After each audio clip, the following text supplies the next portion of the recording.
Y mis queridos amigos, mis queridas amigas, imaginemos la noche previa a la crucifixión de Jesús. Jesús está con sus discípulos, lava los pies de sus discípulos, toma la Santa Cena con sus discípulos, revela que Judas es el que lo iba a traicionar. Les dice a los discípulos que él se va, que ellos no lo van a poder acompañar, y luego dice estas palabras sorprendentes, cargadas de un significado espiritual poderoso, y dice Juan capítulo 13, los versos 34 y 35, un mandamiento nuevo os doy, que os améis unos a otros, como yo os he amado, que también os améis unos a otros. En esto conocerán todos que sois mis discípulos, si tuviereis amor los unos con los otros. Este pasaje de Juan capítulo 13, versos 34 y 35, son algunas de las últimas palabras que Jesús les deja a sus discípulos. Y como son las últimas palabras, por supuesto, tenemos que considerarlas como palabras muy importantes. Notemos que lo que dijo no fue una sugerencia, no dijo, bueno, les dejo este consejo, si ustedes quieren tomarlo bien, si no, no. No, aquí el Señor dice, un mandamiento nuevo les doy. Esto no tenía que ver con guardar ceremonias religiosas ni nada que posiblemente hoy como creyentes hagamos énfasis, ¿sí? Hagamos énfasis en algunas cosas que tienen que ver con lo religioso y no en esto, que esto sí fue un mandamiento que el Señor dejó, y este mandamiento nuevo era que nos amemos unos a otros, y nos muestra la manera y nos dice de qué forma teníamos que hacerlo, no como a nosotros nos parecía, sino como Él nos había amado. Y cuando leemos estas palabras o leemos esta carta o escuchamos este pasaje que seguramente, mi querido amigo, lo escuchaste infinidades de veces, lo leíste muchas veces, escuchaste sermones y mensajes y palabras acerca de esto, y como la mayoría pensás de que esto no se puede lograr, que es una meta a futuro, que tal vez en algún momento llegaremos a tener éxito en amarnos unos a otros, pero que bueno, todavía no es el tiempo. Lo vemos como algo futuro, como algo que, bueno, en algún momento, si nos vamos a amar todos los creyentes unos a otros, vendrá un gran avivamiento y lo asociamos con eventos futuros. Pero aquí el Señor nos habla de que tenemos que hacerlo ahora, hoy, en este tiempo, ¿no? Y no hacerlo a regañadientes o pensando de que no lo vamos a poder lograr, ¿sí? Porque, fíjate esto, o nos hacemos esta pregunta, ¿Jesús le daría a sus discípulos un mandamiento que ellos no iban a poder cumplir? ¿O que Él sabía de que tal vez simplemente se iba a cumplir en algún momento al final de los tiempos? Bueno, la respuesta obviamente es que no. Entonces, ¿por qué, mis queridos amigos, nos cuesta tanto a nosotros hoy en día amar a otras personas? Porque podría ser más simple todo esto, ¿verdad? Pero el tema es que no podemos dar lo que no tenemos. Y este amor que Jesús quiere que compartamos tiene que ser nuestra base, nuestro modelo, el hecho de que Él nos amó primeramente a nosotros. Y ahí creo que está un poquito el tema de por qué todo esto nos está cumpliendo en este tiempo, porque posiblemente no hemos entendido cómo nos amó el Señor. Y si no hemos entendido cómo nos amó Él, no podemos dar lo que no tenemos o lo que no hemos comprendido. La mayoría creemos, por ejemplo, que el amor de Dios para con nosotros es un amor condicional. Y al pensar de esta manera, estamos haciendo una mala representación de su amor. Estamos evidenciando que no hemos comprendido realmente su amor. Y esto es una de las razones principales por la que nosotros como cristianos somos personas críticas, somos personas severas hacia otras personas, señalamos, miramos el error de los demás y no miramos nuestros errores. Elevamos juicios hacia nuestros hermanos. A veces los hermanos se equivocan o están afligidos, pasando por pruebas, dificultades y algunos han bajado los brazos, tal vez no están siguiendo al Señor con la misma fuerza y en vez de ayudarlos, los criticamos, señalamos sus errores, ¿sí? Esto es triste porque no es lo que el Señor tenía en mente cuando habla de que tenemos que amarnos unos a otros. A veces los creyentes no dejan de congregarse y hay personas que en vez de ayudarlos los critican más o dicen que bueno, no eran de nosotros, ¿sí? no eran parte de nosotros, estaban con nosotros pero no eran de nosotros y Dios los sacó para hacer limpieza en la iglesia y cosas como esas que yo las he escuchado muchos años y es muy triste porque somos hijos de Dios, somos hermanos en Cristo y deberíamos ayudarnos unos a otros. Pero, ¿sabes cuál es el problema? El problema, la raíz del problema es que no hemos comprendido el amor incondicional de Dios. Pensamos que Dios nos evalúa de acuerdo a nuestro comportamiento, que el amor de Dios es condicional. Y esto, al tener una mala representación de su amor, nosotros transportamos o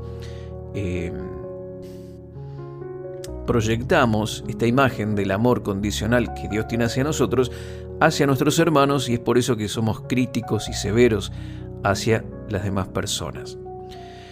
Debemos entender que Dios no nos ama porque nosotros somos amorosos, porque leemos la Biblia, porque vamos a la iglesia, o tal vez porque pagamos nuestras ofrendas, nuestros diezmos, o porque hacemos nuestro mejor intento de obedecer este mandamiento de amarnos unos a otros como Él nos amó. Y entonces pensamos que como hacemos todo eso, Él nos ama. En realidad, y la verdad de la situación y de todo esto es que Él nos ama sin condiciones. Sin condiciones. Y esto es importantísimo.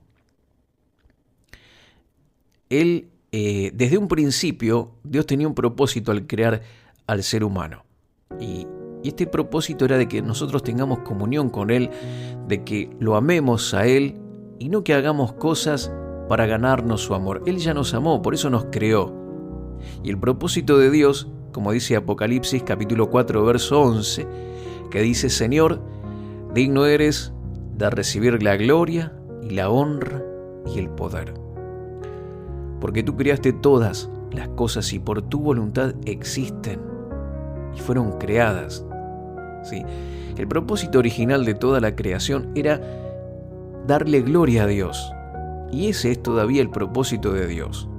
Porque Adán y Eva fueron creados para tener comunión con Dios. Él los creó porque Dios quería amarlos y quería que ellos los amen voluntariamente. Por eso les dio el libre albedrío, no hizo robots.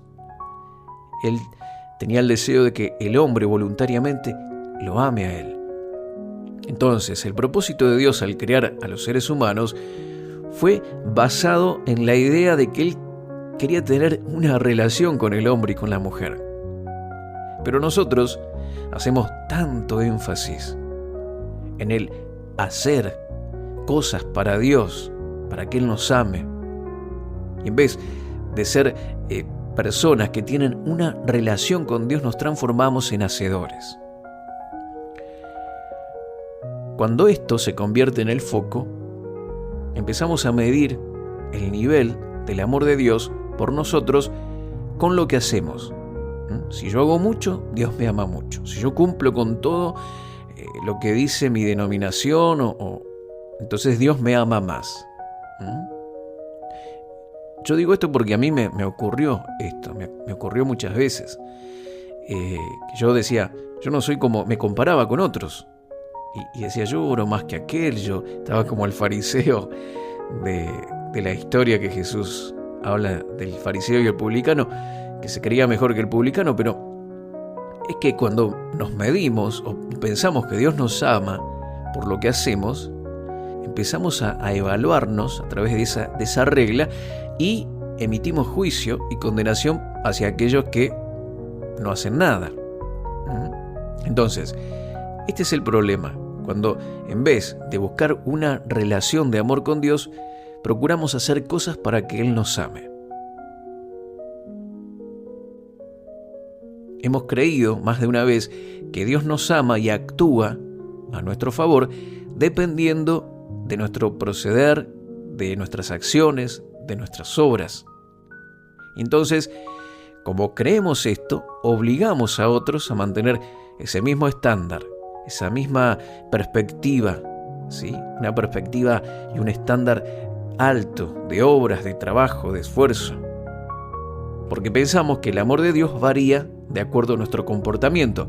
Y esto lo proyectamos en nuestra relación hacia los demás, y nuestro amor hacia ellos varía según su comportamiento y cómo nos tratan. Fíjate lo que dice Romanos capítulo 5, verso 8. Aquí nos habla de cómo Dios nos ama sin condiciones.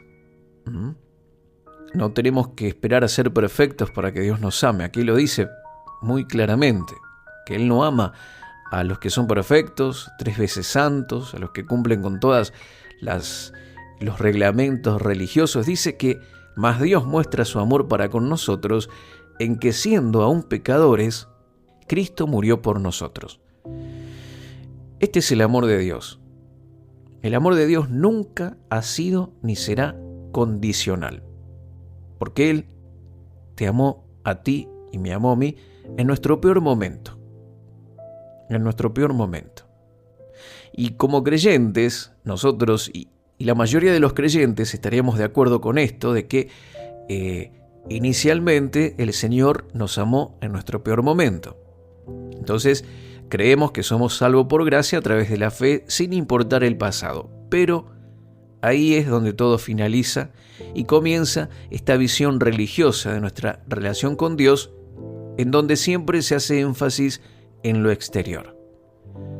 Una vez que sos salvo, que recibiste el amor de Dios, que Él te salvó, te justificó, empezamos a hacer énfasis en los estándares, en la vestimenta, en decir que esto sí, que esto no, si estás trayendo personas a Cristo, si estás diezmando. Estos son algunos ejemplos. Y esto por supuesto que tiene su lugar y es importante, pero esto no va a condicionar el amor de Dios hacia nuestra vida ni su aceptación, porque Dios mira nuestro corazón. La gente mira el exterior, el hombre, pero no Dios. Primera de Samuel 16, versos 6 y 7 dice, cuando ellos vinieron a Samuel, dice que él vio a Eliab y dijo, de cierto delante de Jehová estás ungido. Y Jehová respondió a Samuel y le dijo, no mires a su parecer ni a lo grande de su estatura, porque yo lo desecho, porque Jehová no mira lo que mira el hombre, pues el hombre mira lo que está delante de sus ojos, pero Jehová mira el corazón. Samuel iba a elegir a Eliab para que reemplace al rey Saúl. ¿Pero por qué? Bueno, por su apariencia externa, ¿sí? Parecía un hombre de Dios, parecía un rey, su porte, su apariencia. Pero Dios no miraba eso.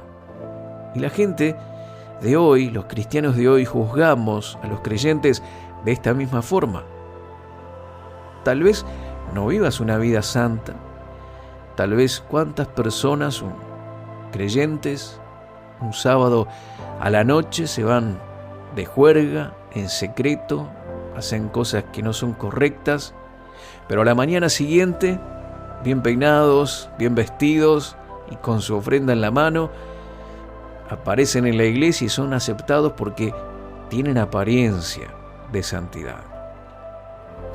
¿Qué significa esto, mi querido amigo? ¿Que a Dios no le interesan nuestras acciones? No, no es así. Bajo este nuevo pacto, Dios sigue intranquilo con algunas de nuestras acciones y con nuestro comportamiento. Porque no está bien mentir, no está bien robar, no es correcto cometer adulterio ni ningún otro tipo de pecado.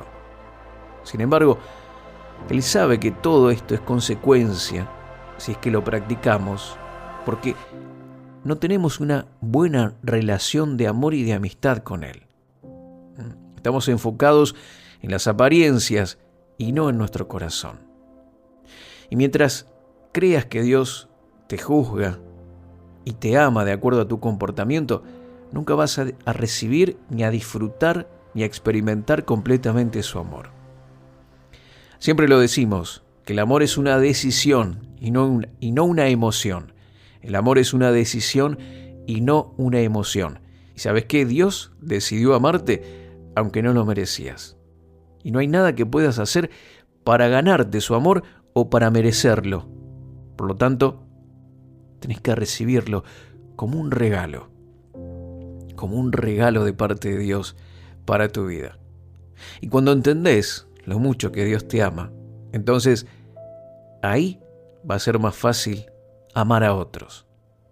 Y cuando amemos a otros así como Él nos ha amado, nuestro comportamiento hacia ellos va a cambiar. Si amas a tu pareja de la misma forma en que Cristo te ama a vos, de manera incondicional, seguramente nunca cometerás adulterio. Si amas a tus vecinos como Cristo te amó a vos, nunca harías daño a ellos, ni serías, por ejemplo, un falso testigo, o les robarías algo, o los maltratarías. No, para nada. ¿Cómo sabe el mundo que nosotros somos discípulos de Cristo? Juan 13:35 dice: en esto conocerán todos que sois mis discípulos, si tuviereis amor los unos con los otros. La iglesia del primer siglo evangelizó al mundo conocido en 30 años. No había medios de comunicación, no había televisión, canales de cable, no había internet, no había WhatsApp, smartphone, no había nada de eso. ¿Sí? Pero se amaban. Y esto era y es tan importante. Se amaban unos a otros y el amor era tan evidente que atraía a las personas como la miel atrae a las abejas. Un fariseo que era abogado le preguntó a Jesús y le dijo: Señor, ¿cuál es el gran mandamiento en la ley? Y Jesús respondió en Mateo 22, versos 37 al 40, amarás al Señor tu Dios con todo tu corazón y con toda tu alma y con toda tu mente. Este es el primero y grande mandamiento. Y el segundo es semejante. Amarás a tu prójimo como a ti mismo. De estos dos mandamientos depende toda la ley y los profetas. Los fariseos querían que Jesús nombre los no más importantes, los que no debían hacer, ¿sí? Los no. Y en su lugar Jesús les dijo los sí. ¿Sí? Diciéndoles sí tienen que amarse unos a otros. Amar a Dios, amar al prójimo. Muchos creyentes todavía siguen viviendo bajo una mentalidad de la ley del Antiguo Testamento y tratan de ganarse el amor de Dios, quien ya tomó de una vez y para siempre la decisión de amarnos incondicionalmente. Y una vez que empiezas a entender cuánto Dios te ama, ese amor fluirá de ti hacia otros como ríos de agua viva.